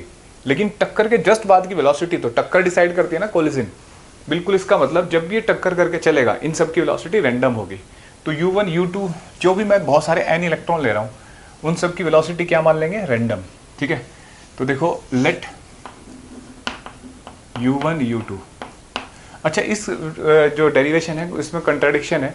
जैसे एक बुक है H.C. वर्मा, उनका कंसेप्ट समझाने का अलग है। एवरेज लेते हैं वो किसी क्वांटिटी का, और एवरेज को अलग तरीके से देखते हैं, और NCERT अलग। तो हम NCERT को फॉलो करेंगे यहाँ के कंसेप्ट में। बात वो भी ठीक है, लेकिन हम फॉलो करेंगे NCERT को। ठीक है, u1 u2 u3 up to un are velocity of random velocity of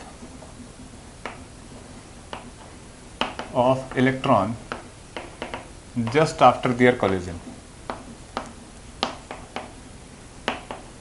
ठीक है, कहीं भी जहां उनके कोलिजन होंगे उनके बाद रैंडम वेलोसिटी है। और v1 v2 are the velocity of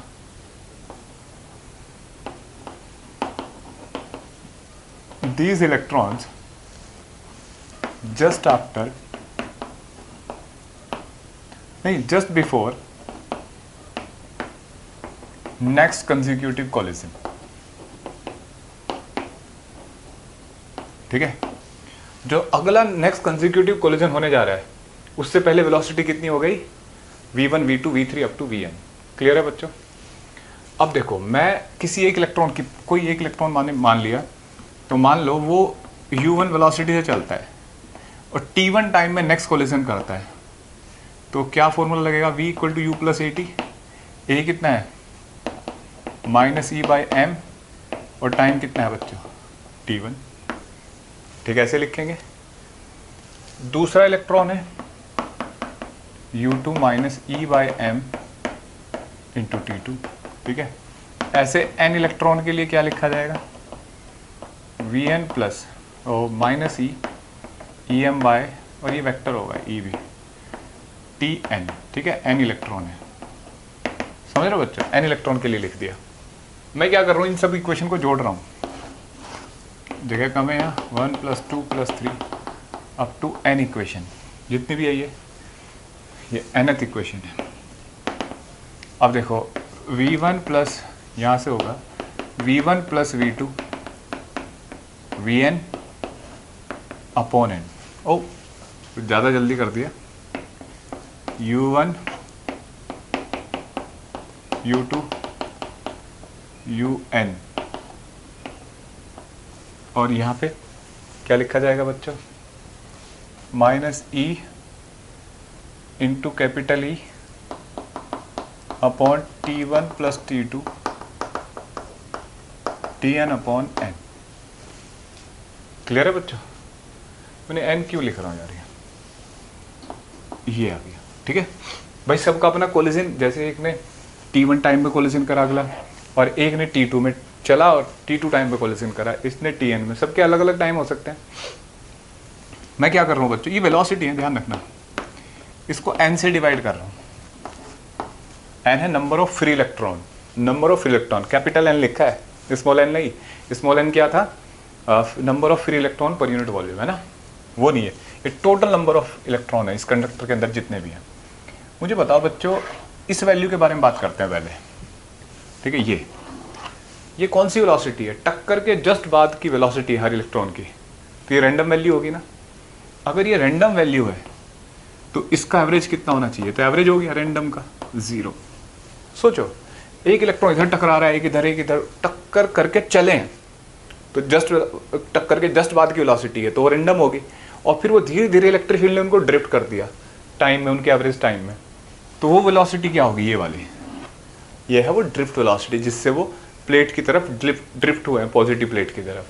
तो इसको लिखेंगे, ये एवरेज वेलोसिटी होगी ना, that is drift velocity, definition में 0 और माइनस ई बाय एम, और बच्चों ये हो गया 0, ठीक है। इसको बताओ ये क्या होगा, ये एवरेज ऑफ टाइम है ना, तो ये हो जाएगा टॉ, ये रिलैक्सेशन टाइम है ना, तो ड्रिफ्ट वेलोसिटी जो होगी माइनस ई टॉ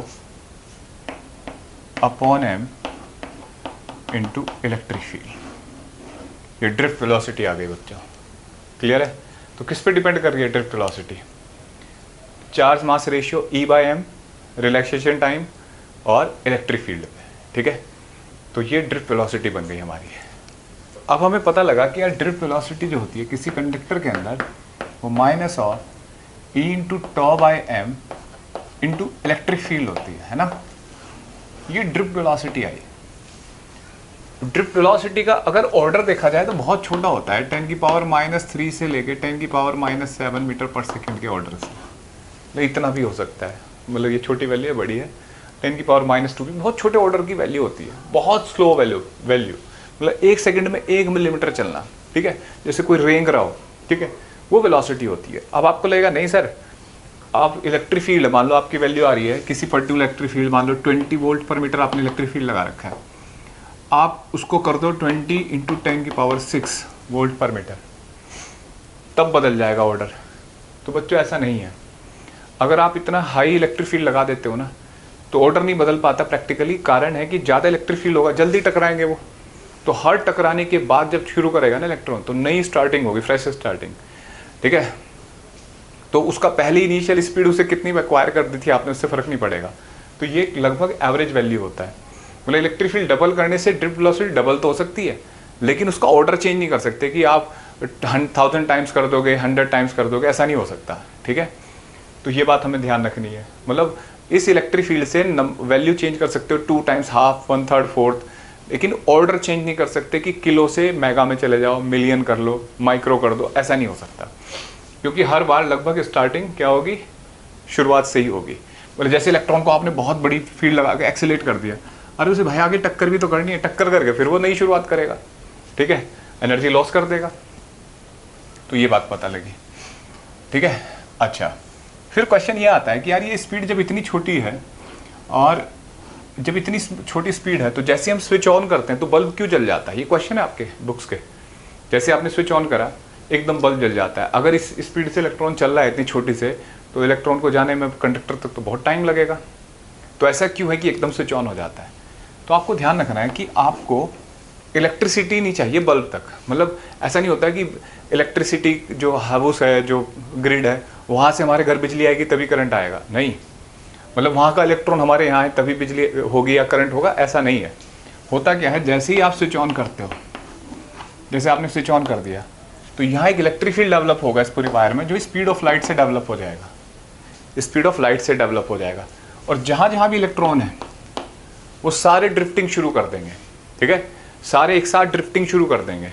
बस जहाँ भी है वहीं ड्रिफ्टिंग शुरू हो जाए, इलेक्ट्रॉन चलना शुरू कर जाए, खिसकना शुरू हो जाए, बस वही हमारे लिए करंट है। हमें मतलब इलेक्ट्रिक करंट नहीं, मतलब इलेक्ट्रॉन नहीं चाहिए कि कहीं बाहर से आए इलेक्ट्रॉन। इलेक्ट्रॉन कंडक्टर के अंदर भरे पड़े हैं हर डिवाइस के अंदर, बस उनको चलाना है, ड्रिफ्ट करना है।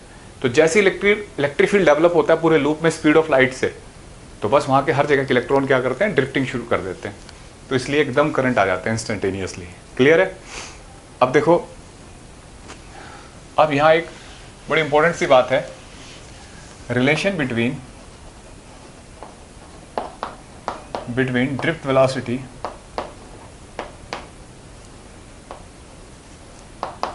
And current density.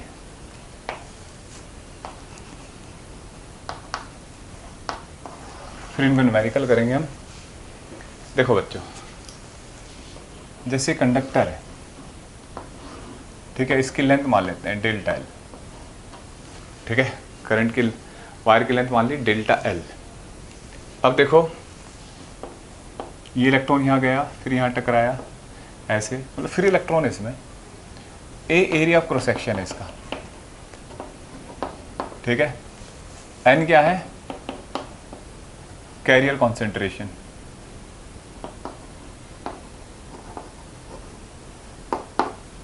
Career concentration. देखो बच्चों, सबसे पहले ही पता करते हैं कि कितना चार्ज के अंदर फ्लो कर रहा है। ठीक है, कितना चार्ज फ्लो कर रहा है, तो बहुत सारे इलेक्ट्रॉन होंगे इसमें, फ्लो कर रहा है, तो कितने वो इलेक्ट्रॉन का, वो जो इलेक्ट्रॉन मूव कर रहे हैं, फ्री इलेक्ट्रॉन्स हैं, उनका चार्ज कितना है। ठीक है, तो फ्री इलेक्ट्रॉन का चार्ज कितना होगा, पहले तो नंबर ऑफ फ्री इलेक्ट्रॉन पता कर लेते हैं, इंटू ई कर देंगे। तो number of free electron, carrier concentration n दे रखा है, एन में अगर मैं वॉल्यूम मल्टीप्लाई कर दूं बच्चों, तो सोचो चार्ज आ गया नहीं आ गया। दोबारा बताता हूँ, एन है 1 मीटर क्यूब का फ्री इलेक्ट्रॉन, कि 1 मीटर क्यूब में कितने फ्री इलेक्ट्रॉन है। अगर मैं उसमें वॉल्यूम मल्टीप्लाई कर दूं, ठीक है, जितने मीटर क्यूब भी है, तो नंबर ऑफ फ्री इलेक्ट्रॉन आ जाएंगे। ठीक है, तो delta N equal to N into number of free electrons. और एक इलेक्ट्रॉन का चार्ज कितना है, ई, तो टोटल का कितना हो जाएगा, ई आ जाएगा। ये मतलब डेल्टा एन को लिख देता हूँ मैं यहाँ पे, number of free electrons in conductor. ठीक है, और ये क्या होता है, number of free electron in unit volume of conductor. तो यूनिट में 1 मीटर क्यूब में है, तो इतने मीटर क्यूब में कितना होगा, मल्टीप्लाई कर दिया। ठीक है, अब देखो मैं करंट लिखूं तो डेल्टा क्यूब आए डेल्टा टी होता है, तो N A delta L into E upon delta T. ठीक है, मुझे बताओ, ये लेंथ है, ये रेंडमली मोशन करते रहते हैं इलेक्ट्रॉन, लेकिन लेंथ के लॉन्ग जिस स्पीड से चलते हैं, ये यहाँ से यहाँ तक जाने में जिस स्पीड से चलते हैं ये लेंथ के लॉन्ग, वो कौन सी स्पीड होती है बच्चों, ड्रिफ्ट स्पीड, यानी कि ड्रिफ्ट वेलोसिटी है ना। तो ये आ गया वी डी इंटू ई। एक फॉर्मूला तो ये बन गया। एक बच्चा कहता है सर आपने बताया था अभी J equal to current per unit area बताया था ना, ठीक है। तो J current per unit area क्या आ जाएगा, NEVD, ठीक है। तो J इक्वल टू NEVD, ठीक है। ये करंट डेंसिटी आ गया। करंट डेंसिटी NE और VD में ये रिलेशन है। N और E एक फिक्स नंबर है, कांस्टेंट है, इसका कोई चेंज नहीं होता, मटेरियल पे डिपेंड करते हैं, और एक इलेक्ट्रॉन का चार्ज है ना। तो इसका मतलब J VD के प्रोपोर्शनल है। तो जैसे मैं तुम्हें कहूँ ये कंडक्टर है, ठीक है, यहाँ पे करंट I1 था, यहाँ पे I2, और J1 J2 अभी कराया था ना पिछला क्वेश्चन। तो मुझे अब ये पूछना है कि यहाँ पे जो इलेक्ट्रॉन है उसकी वेलोसिटी VD1 है और यहाँ पे VD2, तो इक्वल होगी अलग अलग होगी।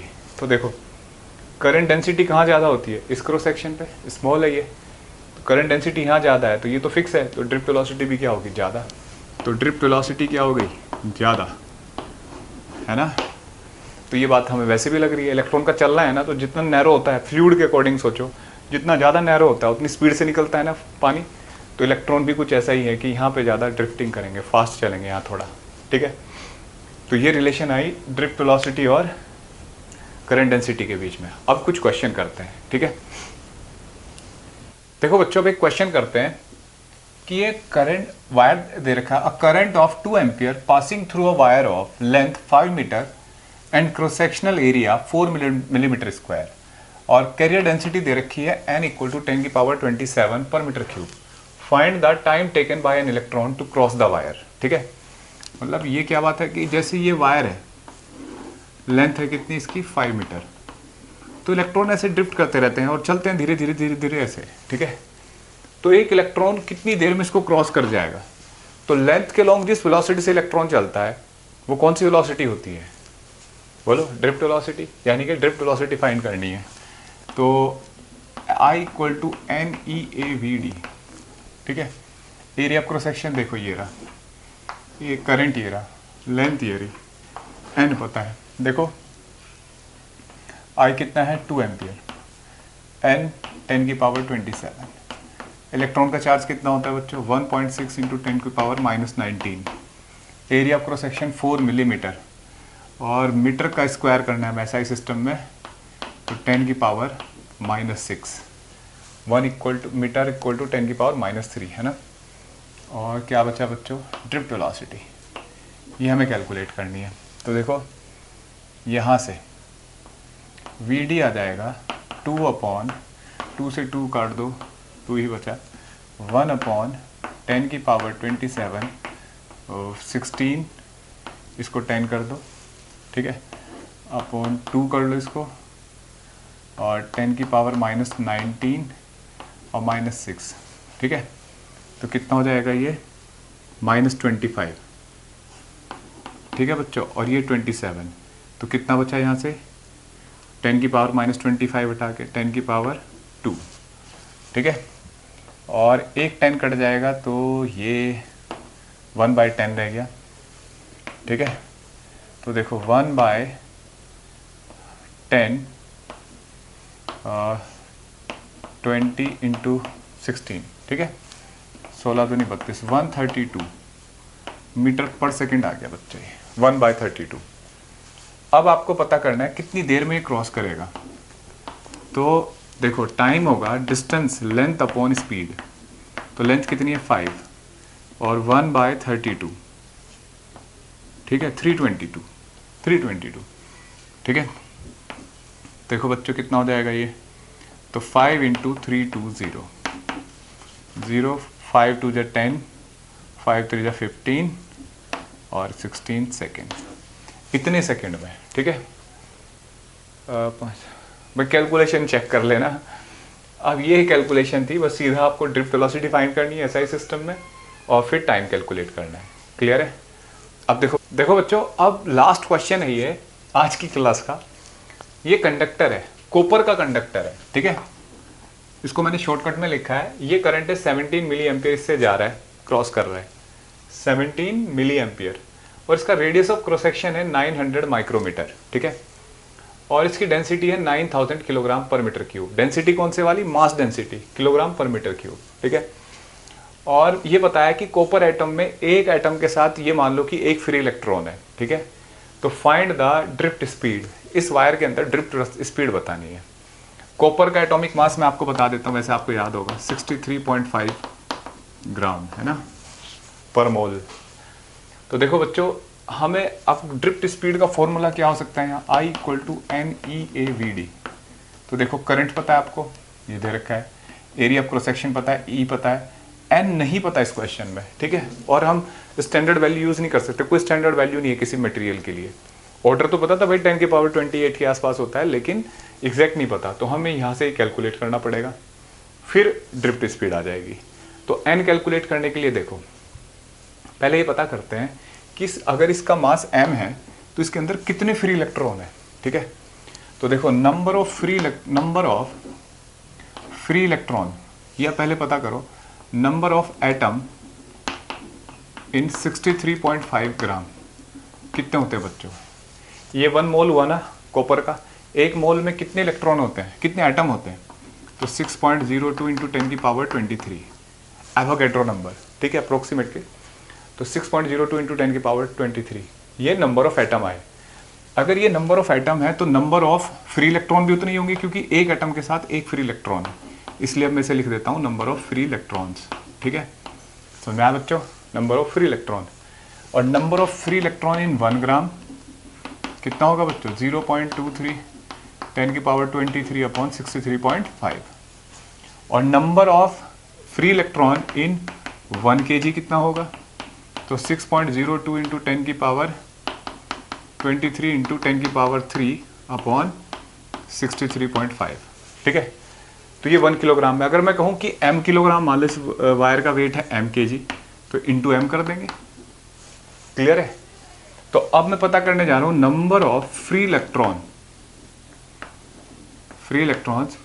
पर यूनिट वॉल्यूम, ठीक है। इसका मतलब मैं स्मॉल n पता करने जा रहा हूँ, और वो होगा टोटल नंबर अपॉन वॉल्यूम, ठीक है। वॉल्यूम बच्चों ऐसे इस वायर का जो भी वॉल्यूम होगा, तो देखो तो ये नंबर ऑफ फ्री इलेक्ट्रॉन आए उस वायर में, ठीक है, डेल्टा n अपॉन वॉल्यूम। तो 6.02 × 10⁻23 × m अपॉन v, तो v यहाँ डिवाइड कर दिया। बताओ मास अपॉन वॉल्यूम क्या होता है बच्चों, डेंसिटी ना, तो ये डेंसिटी बन जाएगा, ठीक है। तो हमें ये पता लग गया कि यूनिट वॉल्यूम में कितने फ्री इलेक्ट्रॉन है, ठीक है, डी लिख दिया इसको। अब यहाँ आ जाते हैं, तो देखो यहाँ फॉर्मूले में रखते हैं करंट कितना है 70 मिली एम्पियर, ठीक है। एन पता कर लिया कितना है, वो कुछ छूटा तो नहीं, हाँ एक चीज छूट गई थी 63.5, ठीक है बच्चों।